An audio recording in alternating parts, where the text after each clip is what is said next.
Iran మరియు America మధ్య పెరుగుతున్న ఉద్రిక్తతలు ప్రస్తుతం ప్రపంచవ్యాప్తంగా ఉన్న మార్కెట్ల గుండె వేగాన్ని ఒక్కసారిగా పెంచుతున్నాయి. ముఖ్యంగా హార్మోజ్ జలసంధిలో కనిపిస్తున్న ఈ తీవ్ర ఉద్రిక్తత ప్రపంచ సరఫరా గొలుసుని అంటే సప్లై చైన్ని పూర్తిగా కదిలించి వేసింది. దీని తర్వాత అక్కడ ఒక భారీ పేలుడు సంభవించే అవకాశం ఉందని, ఆ ప్రమాదపు సెగలు మరియు దాని గొంతు సంవత్సరాల తరబడి ప్రపంచానికి వినిపిస్తూనే ఉంటుందని అంతర్జాతీయ విశ్లేషకులు భయపడుతున్నారు. హార్మోజ్ జలసంధి అనేది ప్రపంచ చమురు రవాణాలో అత్యంత కీలకమైన మార్గం. దీనిపై దిగ్బంధనాన్ని ఎట్టి పరిస్థితుల్లోనూ తొలగించేది లేదని ఇరాన్ చాలా మొండిగా తన పట్టుపడుతోంది. మరోవైపు అమెరికా తన పూర్తి సైనిక శక్తిని మరియు అత్యాధునిక యుద్ధ విమానాల్ని అక్కడ మోహరించింది. దీనివల్ల ఇస్రాయెల్ మరియు ఇరాన్ మధ్య రేగుతున్న ఈ చిన్న అగ్ని ఇప్పుడు ఒక మహాప్రపంచ యుద్ధం రూపం దాల్చే ప్రమాదం పొంచి ఉంది. ప్రపంచం మొత్తం సముద్రంలోని ఆ భాగంపైనే కళ్లు వేసి ఉత్కంఠగా గమనిస్తున్న ఈ సమయంలో సరిగ్గా మన పొరుగునున్న నేపాల్ దేశంలో ఒక పెద్ద రాజకీయ క్రీడ మొదలైంది. ఈ పరిణామాన్ని ప్రపంచం ఇంకా పూర్తిగా గుర్తించలేకపోతోంది. కానీ భారత్కు మాత్రం ఇది చాలా ఆందోళన కలిగించే అంశం. నేపాల్ దేశం భారతదేశానికి ఎప్పుడూ ఒక నమ్మకమైన, ఆత్మీయ మరియు విడదీయలేని మిత్రుడిగా ఉంటూ వచ్చింది. మన రెండు దేశాల మధ్య ఉన్న సంబంధం కేవలం రాజకీయమైంది మాత్రమే కాదు, అది భావోద్వేగమైంది. కానీ అక్కడి కొత్త ప్రభుత్వం ఇప్పుడు కొన్ని వింతైన మరియు అనాలోచిత నిర్ణయాలు తీసుకోవడం వల్ల ఢిల్లీలోని కేంద్ర ప్రభుత్వ వర్గాల్లో పెద్ద ఎత్తున చర్చలు జరుగుతున్నాయి. భారత్తో అనవసరంగా గొడవ పెట్టుకోవడం వల్ల నేపాల్ ఇప్పుడు ఒక పెద్ద చిక్కుల్లో పడిపోయినట్టు స్పష్టంగా కనిపిస్తోంది. భారతదేశంతో విభేదించి నేపాల్ తన అభివృద్ధిని ఏమాత్రం సాగించలేదని గతంలో అనేక దేశాలు హెచ్చరించినట్టే ఇప్పుడు క్షేత్రస్థాయిలో జరుగుతోంది. పీఎం బాలేంద్ర షా అంటే నేపాల్ ప్రజలు ఎవరినైతే ప్రేమగా బాలేషా అని పిలుస్తారో వారి ప్రభుత్వం ఇప్పుడు అది అల్లిన కుట్రల వల్లనే అది చిక్కుకుంటోంది. ఆయన ఒక స్వతంత్ర అభ్యర్థిగా యువతలో గొప్ప క్రేజ్తో అధికారంలోకి వచ్చారు. కానీ అధికారంలోకి వచ్చి ఇంకా నెల రోజులు కూడా గడవక ముందే వారి మంత్రుల అవినీతి ఆరోపణలు, రాజీనామాలు మరియు ప్రజల భారీ నిరసనలు బాలేంద్ర షా కుర్చీని కదిలించి వేస్తున్నాయి. నేపాల్ రాజకీయాల్లో ఒక పెద్ద రాజకీయ భూకంపం వచ్చినట్టుగా నేటి పరిస్థితి మారింది. ప్రతి చిన్న మరియు పెద్ద అవసరం కోసం, అంటే ఉప్పు నుంచి పెట్రోల్ వరకు భారతదేశంపై ఆధారపడే ఒక దేశం అకస్మాత్తుగా భారత సరిహద్దుల్ని ఒక సైనిక కోటలాగా ఎందుకు మారుస్తోంది? బాలేంద్ర షా సరిహద్దుల వద్ద చూపిస్తున్న ఈ అనవసర కఠినత్వం అక్కడి సామాన్య పౌరుల ఆర్థిక పరిస్థితిని తీవ్రంగా దెబ్బతీస్తోంది.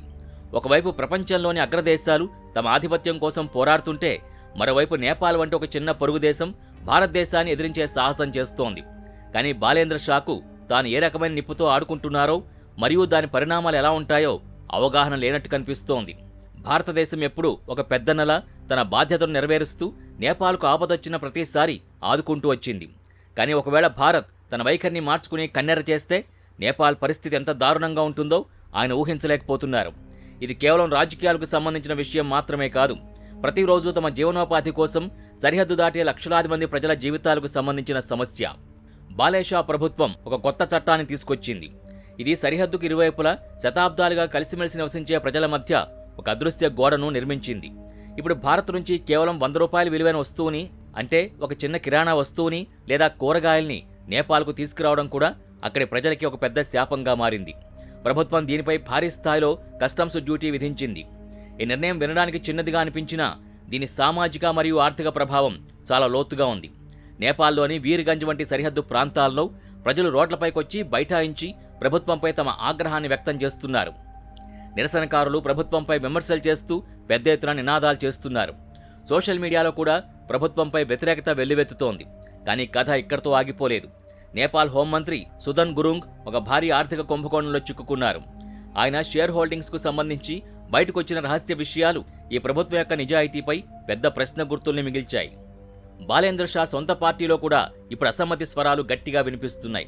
తన ప్రభుత్వాన్ని ఆయన కాపాడుకోగలరా, లేక భారత్తో పెట్టుకున్న ఈ వైరం ఆయన పదవికే ఎసరు పెడుతుందా అన్నది ఇప్పుడు $1 మిలియన్ ప్రశ్న. ఇరాన్ మరియు అమెరికా మధ్య జరుగుతున్న ఈ యుద్ధ వాతావరణం ప్రభావం భారత ఆర్థిక వ్యవస్థపై కూడా కొంతవరకు పడుతోంది. అంతర్జాతీయ మార్కెట్లో చమురు ధరలు ఆకాశాన్ని తాకనున్నాయి మరియు బంగారం ధరలు కూడా పెరుగుతున్నాయి. ఇలాంటి కష్ట సమయంలో నేపాల్ తీసుకున్న ఈ మొండి మరియు వింత వైఖరి భారత్కు ఒక పెద్ద షాక్ లాంటిది. బాలేంద్ర షా సరిహద్దుల్ని దాదాపు ఒక యుద్ధ ప్రాతిపదికన సైనిక ప్రాంతంగా మార్చేశారు. అక్కడ నిఘా ఎంతగా పెంచారంటే చివరకు ప్రజల రాకపోకలు కూడా నిలిచిపోయాయి. బాలేంద్ర షాకున్న అసలు భయం ఏంటి? ఆయన భారతదేశం నుంచి ఏదైనా పెద్ద సైనిక చర్యను ఆశిస్తున్నారా, లేక ఏదైనా విదేశీ ప్రోత్సాహంతో ఇదంతా చేస్తున్నారా? నేపాల్లోని ప్రముఖ ఆర్థిక నిపుణులే ఈ నిర్ణయం దేశాన్ని నాశనం చేసే ఒక సూసైడ్ నోట్ లాంటిదని హెచ్చరిస్తున్నారు. వీర్గంజ్ సరిహద్దు వద్ద జన అధికార పార్టీ కార్యకర్తలు చేసిన రాస్తారోకో ప్రజల సహనం నశించిందని చెప్పడానికి ఒక ఉదాహరణ. డాక్టర్ శరత్ సింగ్ యాదవ్ నాయకత్వంలో వేలాది మంది ప్రజలు రోడ్లపైకొచ్చి ఈ నల్ల చట్టాన్ని వెంటనే వెనక్కి తీసుకోవాలని డిమాండ్ చేస్తున్నారు. సరిహద్దుల్లో ఉండే చిన్న వ్యాపారులు మరియు కూలీలు ఈ చట్టం వల్ల తమ ఉపాధిని కోల్పోతున్నారు. కానీ ప్రభుత్వం మాత్రం తన పట్టు వేయడం లేదు. మోదీ ప్రభుత్వం ఈ విషయంలో ఇప్పుడు ఏ రకమైన వ్యూహాన్ని అనుసరించబోతోంది? భారత్ మౌనంగానే ఇవన్నీ గమనిస్తూ ఉండిపోతుందా? విశ్లేషకుల అభిప్రాయం ప్రకారం నేపాల్ని తన దారికి తెచ్చేందుకు భారత్ కొన్ని అత్యంత కఠినమైన ఆర్థిక నిర్ణయాలు తీసుకునే అవకాశం ఉంది. నేపాల్కి అవసరమైన విద్యుత్, పెట్రోల్, డీజిల్ మరియు ఆహార ధాన్యాల్లో దాదాపు 90% భారతదేశం నుంచే వెడతాయి. భారత్ కనుక తన సరఫరాని కొద్దిగా నియంత్రిస్తే నేపాల్ మొత్తం అంధకారంలో మునిగిపోతుంది. అక్కడ రవాణా వ్యవస్థ పూర్తిగా స్తంభించిపోతుంది.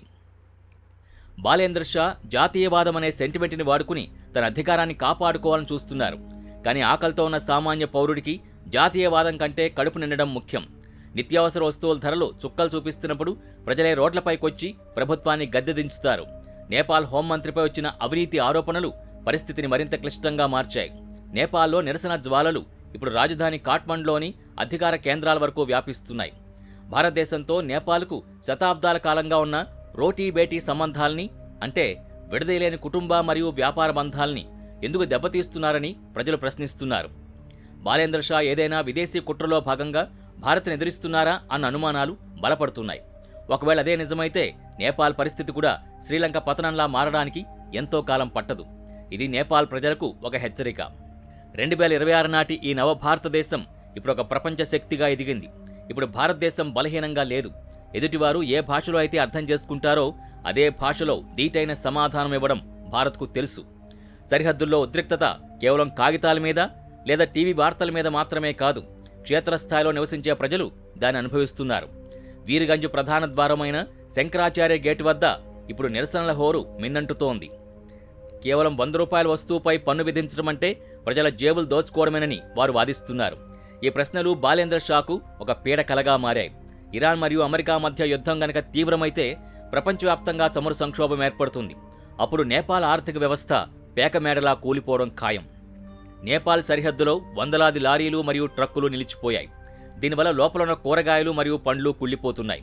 సామాన్య ప్రజల కంచంలో నుంచి పప్పు మరియు నిత్యావసరాలు మాయమైపోతున్నాయి. బాలేంద్ర షా తన వివాదాస్పద నిర్ణయాల్ని త్వరగా వెనక్కి తీసుకోకపోతే తన మంత్రివర్గం మొత్తం రాజీనామా చేయాల్సి వస్తుంది. భారతదేశం తన సరిహద్దు భద్రతని మరింత కఠినతరం చేస్తే నేపాల్ ఆర్థిక వ్యవస్థకు ఊపిరి అందదు. 2026లో భారత్ జీడీపీ పరంగా మరియు సైనిక పరంగా అగ్రస్థానంలో ఉంది. హోంమంత్రి సుదన్ గురుంగ్పై వచ్చిన అవినీతి ఆరోపణలు బాలేషా పార్టీలో అంతర్గత కలహాలకి దారితీస్తున్నాయి. కొందరు సీనియర్ మంత్రులు ఇప్పుడు ప్రభుత్వం నుంచి వైదొలగాలని చూస్తున్నారు. చరిత్రను గమనిస్తే భారత్తో వైరం పెట్టుకున్న ప్రతిసారి నేపాల్ కోలుకోలేని విధంగా నష్టపోయింది. 2015 నాటి ఆర్థిక దిగ్బంధనం లేదా గతంలోని కాలాపానీ భూభాగం వివాదాలు నేపాల్కు చేదు అనుభవాలనే మిగిల్చాయి. బాలేంద్ర షా చరిత్ర నుంచి కనీస పాఠాలు నేర్చుకోవడంలో విఫలమయ్యారని విమర్శలొస్తున్నాయి. సరిహద్దుల్లో సైన్యాన్ని మోహరించడం అనేది భారతదేశంపై ఒత్తిడి తెచ్చే ప్రయత్నం కావచ్చు, కానీ అది విఫలం కావడం ఖాయం. భారత ప్రధాని మోదీ నేబర్హుడ్ ఫస్ట్, అంటే పొరుగువారే మన మొదటి ప్రాధాన్యత అనే గొప్ప విధానాన్ని అనుసరిస్తున్నారు. కానీ పొరుగు దేశాలు ఈ ఉదారతను బలహీనతగా భావించి భారత ప్రయోజనాలకి భంగం కలిగిస్తే సహించే ప్రసక్తి లేదని మోదీ ప్రభుత్వం ఇప్పటికే చేతల ద్వారా నిరూపించింది.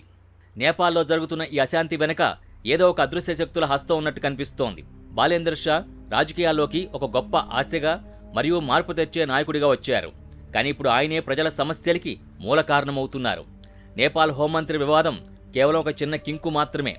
అసలు సమస్య బాలేంద్ర షా యొక్క భారత వ్యతిరేక ఆలోచన విధానంలో ఉంది. ఆయన భారతదేశాన్ని ఒక మిత్రుడిగా చూడడం మానేశారు. ఈ రాజకీయ నాటకంలో ఇంకా ఎన్నో కీలక మలుపులు వచ్చే అవకాశం ఉంది. ఇరాన్ అమెరికా మధ్య యుద్ధం గనక ప్రారంభమైతే ప్రపంచ దృష్టి మళ్లుతుందని, ఆ సమయంలో తాను భారత్పై ఒత్తిడి పెంచవచ్చని బాలేషా భావిస్తున్నారు. కానీ భారత నిఘా వర్గాలు ప్రతి కదలికని అత్యంత జాగ్రత్తగా గమనిస్తున్నాయి. ఢిల్లీలోని కేంద్ర ప్రభుత్వం నేపాల్ సరిహద్దుల్లో భద్రతని మరియు తనిఖీల్ని గణనీయంగా పెంచింది. ఇక నుంచి నేపాల్కి వెళ్లే ప్రతి చిన్న వస్తువుని మరియు వాహనాన్ని క్షుణ్ణంగా తనిఖీ చేస్తారు. ఇది బాలేషా ప్రభుత్వానికి ఒక గట్టి హెచ్చరిక. భారత్ కనుక ఒక్కసారి పెట్రోల్ మరియు డీజిల్ సరఫరాను నిలిపేస్తే నేపాల్ రోడ్లపై వాహనాలు నిలిచిపోతాయి మరియు జనజీవనం స్తంభిస్తుంది. ఎటువంటి తుపాకీ కాల్పులు లేకుండానే ఒక దేశాన్ని లొంగదీసుకునే ఆర్థిక శక్తి నేడు భారతదేశానికి ఉంది. నేపాల్ సామాన్య ప్రజలు భారతదేశంతో ఎప్పుడూ మంచి సంబంధాలనే కోరుకుంటున్నారు. ప్రభుత్వం మా మధ్య ఉన్న ఈ మధురమైన బంధాన్ని నాశనం చేయవద్దని వారు రోడ్లపైకొచ్చి వేడుకుంటున్నారు. సుదన్ గురుంగ్ రాజీనామా అనేది ఈ ప్రభుత్వం కూలిపోవడానికి మొదటి అడుగు కావచ్చు. చివరిగా నేపాల్ అభివృద్ధి మరియు భవిష్యత్ అనేది పూర్తిగా భారతదేశంతో సత్సంబంధాల మీదనే ఆధారపడి ఉంది. బాలేంద్ర షా తన అనవసరపు మొండితనాన్ని మరియు అహంకారాన్ని పక్కన పెట్టి భారతదేశంతో స్నేహపూర్వక సంబంధాలు పెట్టుకోవాలి. లేదంటే నేపాల్ ప్రజల ఆగ్రహ జ్వాలలకి ఆయన బలి కావడం ఖాయం. 2026 నాటి భారత్ తన జాతీయ ప్రయోజనాల్ని కాపాడుకోవడంలో ఎప్పుడూ రాజీ పడదు. నేపాల్ రాజకీయాల్లోని ఈ అనిశ్చితి చివరికి ఎక్కడ ముగుస్తుందో చూడాలి. ఫ్రెండ్స్, భారతదేశం ఎప్పుడూ ప్రపంచ శాంతినే కోరుకుంటుంది, కానీ తన ఆత్మగౌరవాన్ని దెబ్బతీసే చర్యల్ని ఏమాత్రం సహించదు. నేపాల్ ప్రభుత్వం తన పొరపాట్లను తెలుసుకుని వెంటనే సరిదిద్దుకుంటుందని ఆశిద్దాం. జీవితాంతం రెండు దేశాల మధ్య ఈ అన్నదమ్ముల అనుబంధం మరియు స్నేహం ఇలాగే కొనసాగాలని మనమందరం మనస్ఫూర్తిగా కోరుకుందాం. నేపాల్ ప్రజల ఆర్థిక కష్టాలు తీరాలంటే అక్కడి ప్రభుత్వం తన తీరు మార్చుకోవాల్సిన సమయం ఆసన్నమైంది. ఈ వీడియో మీకు నచ్చినట్టయితే లైక్ చేయండి మరియు మీ ఫ్రెండ్స్తో షేర్ చేయండి. జై హింద్.